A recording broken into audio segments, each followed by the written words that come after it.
Hello and welcome.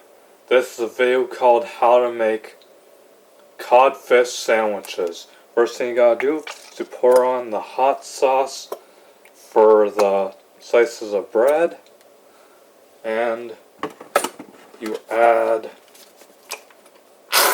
mustard to it.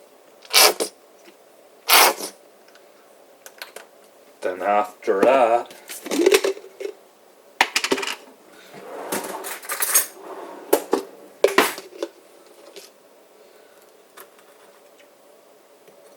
you add a little bit the mayonnaise on the slices of bread.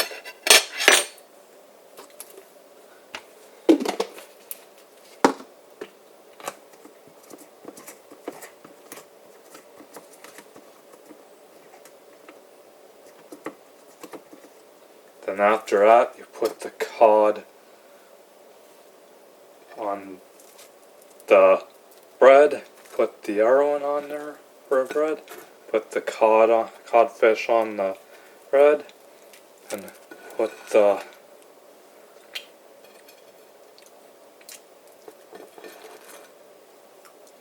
slice of bread on the cod, and voila, here is your cod sandwiches.